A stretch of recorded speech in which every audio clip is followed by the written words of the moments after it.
she ended up losing out on her money. Those mirrors ended up being worth $500 each. And all she had to pay back $2,500 to stay out of court. And still didn't get to keep the mirrors. Because she didn't listen to what he was saying. All she heard was discount, ding-a-ding-a-ding, $20 mirrors. That's what I want. That look good in my house. That's all she heard. But she didn't hear the shakiness in his voice. She didn't hear what he said. I'm trying to get rid of these real quick. She didn't catch on. She didn't process it. The man installed these mirrors. My God. The man came up, he done stole these mirrors, and all she was thinking about was how good her house was going to look. She wasn't thinking that, hey, if these mirrors are stolen, and I know these mirrors are worth $500, and she knew the mirrors were worth it. That's why she jumped on it. But she wasn't thinking of the consequences of not being a good listener. He didn't fast talk her. She just didn't slow down to hear what he was saying. So it's not all the time that we're being fast talked. Sometimes we're just hearing the parts that we want to hear. We hear what we want to hear. In church, I put something up on Facebook about this. In church, we always hear blessing, increase, breakthrough. If you say breakthrough, blessing, increase, everybody in the church is going to start shouting. Everybody going to, but ain't nobody listen to the work that it takes to get it. They think if you say it, it's going to fall out the sky. But faith without works is what?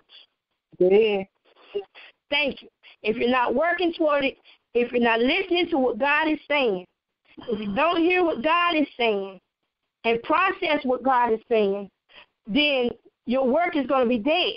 And you're not going to receive that blessing. You're not going to receive that increase. You're not going to pick up on that healing because you're not paying attention to what God is really saying. Instead, what we do is we will hear God, and then we will add our own agenda to what his plans are.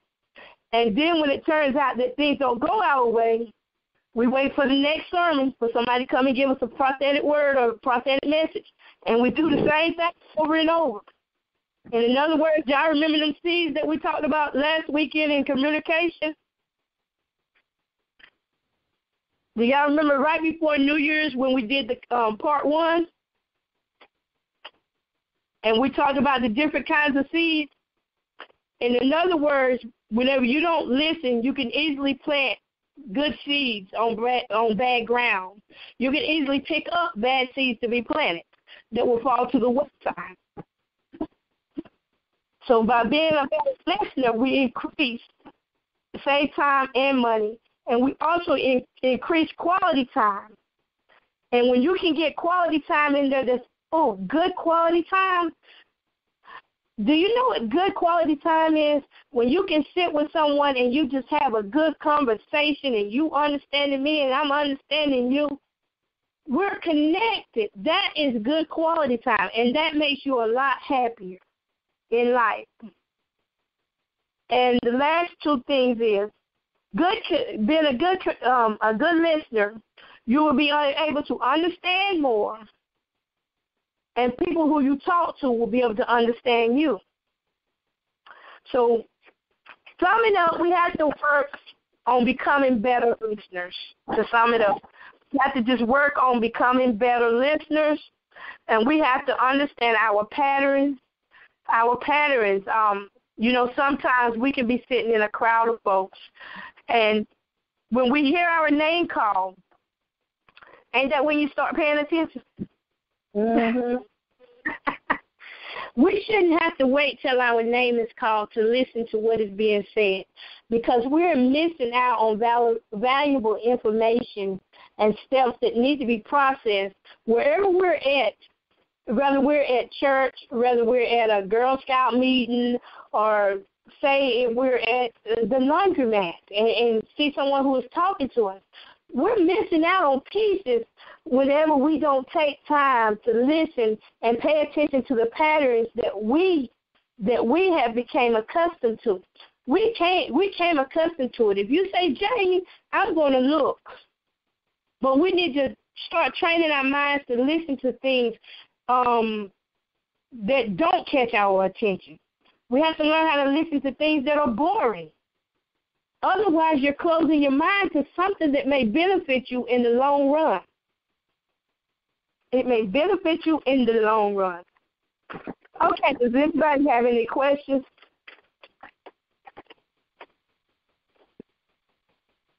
I'm just glad for class because I think I missed out on a lot of informative information by not listening and tuning out. And I wasn't aware that I was doing it until you spoke on this tonight. Oh, yeah. That's why a lot of times, have you ever noticed that whenever you watch a movie and you say, oh, that was a good movie, it was all right, but then you go back and watch that same movie again and you see things that you didn't catch the first time? Yeah. That's because you wasn't all the way there. You were partial of the way there, but you wasn't there. You was watching the movie. You heard the movie, but you didn't process everything that was in the movie. And you missed those pieces of vital information. And then all of a sudden when you go back and watch it, you're like, God, I should have saw that. Why I didn't see that the first time?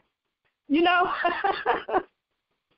And that's why I'm thankful for the opportunity to be able to record these classes, because I know sometimes it is hard because we have different learning techniques and everybody learns different. And what I may be saying right now may be going out somebody's ear right now. It may be going out somebody's ear right now, but if they really want to open their eyes up and open their senses up and improve their hearing, all they got to do is go back and play it again. Play it as many times as you need to. So listening does give us understanding. It gives us understanding. Did you have anything else to say, Cammie? Yeah, okay. What was the, you said the increased communication, strength, create opportunity. What was the other two? Save time and money. Okay. It increases the quality time that you spend with people. So you can just put quality time, or QT for short. Okay. And you will be a lot happier with that quality time. And you know what happens whenever you get good quality time? What? When you get good quality time, you don't stress. So it's good for your health, too. Yeah. You don't stress. You don't stress because you're on one accord. You're communicating. You're connected. You're connected, and you don't stress as much. And the next one was you will understand more, and people will understand you more. Okay. Okay. So I'm going to give you 5 ways to become a better listener. We have 15 minutes left. Well, maybe not. I'm going to give you 5 ways to become a better listener. Because when we become better listeners, we get a better understanding. A lot of times we don't understand things simply because we don't listen. Okay, so the first thing, you can write this down.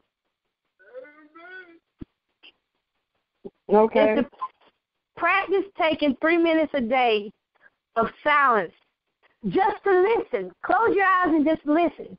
You know what this does for you? It resets your ears.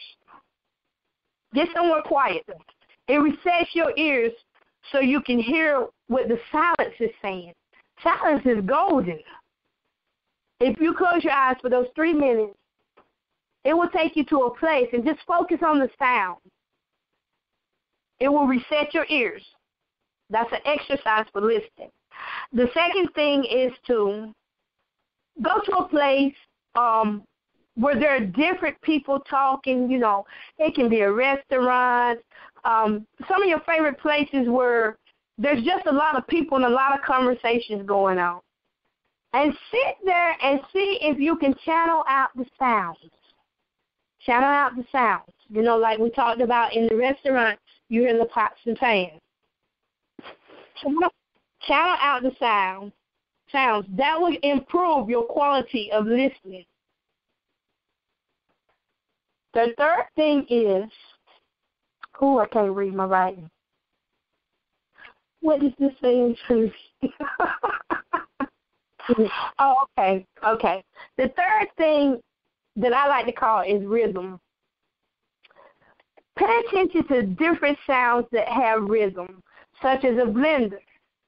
You know, what excited me, what used to excite me, and it still does excite me. When I was younger, when we first got our license and stuff, one of the things that used to excite me was hearing the sound of a Mustang change gears. You know, pay attention to the rhythm, the rhythm in the sound. A blender. You know, the other day I popped popcorn with my granddaughters. It wasn't the kind in the microwave. It was the kind on the stovetop. But it still had a rhythm to it. Pop, pop, pop, pop, pop. Pay attention to what has rhythm. Because we actually have things that have sounds around us that have rhythms every day. But you don't look at it as that, do you? Okay, your listening positions. Play with your listening filters. Learn how to tune in and to tune out. Tune in, tune out. You know, whenever you do that, you want to tune more into things that bore you out. And see how you can stand it. See if you're able to understand it better just by tuning in to those things that bore you out. Maybe you will learn something different. So practice that. And the last thing is, it's an acronym, and it's called RASA. That's R-A-S-A. RASA. R stands for receive. Pay attention to who is speaking. Your speaker today is Jamie, Coco, whoever you want to call me. That's who your speaker is today. Pay attention to who is speaking. A stands for appreciate. The way you appreciate who is speaking, does anybody know how to appreciate who is speaking? By listening and communicating back with them. Yeah, that's true too. But this part here is something that we are all guilty of doing. And we miss something every time we do it, especially me and you on the telephone. Okay, when you are showing somebody that you appreciate what they're saying, then eliminate making sounds and noises like, yeah, because you miss something, and then they may lose train of thought of what they're trying to tell you. What they're trying to relate to you, they may lose train of thought. And that is something I did have to practice for a long time so that when I would talk with business clients, that I wouldn't be like, even whenever it would be something juicy, I'd be like, you know. It shows appreciation that you are listening. Okay, and the next thing is summarize. S stands for summarize. Take in all that they have said. It's very important that you take in what they have said. Summarize it up. Summarize it up into a way that the last thing, ask, is going to be the last one. That's A for ask. So that you can give feedback and ask questions. That is the 5 different ways to improve being a good listener, to being an effective listener. Does anybody have any questions? No, ma'am. All right. Well, then, we'll go into your homework assignment. Your homework assignment is simple, but you got to leave to do it. Your homework assignment for tonight is to do those vocabulary words. Evaluate the sound that is around you. In your home, I want you to evaluate the sounds that is in your home, which means listen to what it is, write it down, and also write down how it made you feel, you know, what it meant to you to hear that sound. Did you always recognize that sound, or did you just not start recognizing it whenever you got the assignment? That's evaluating your home. The second thing is to go out to a restaurant Evaluate the different sounds in a restaurant.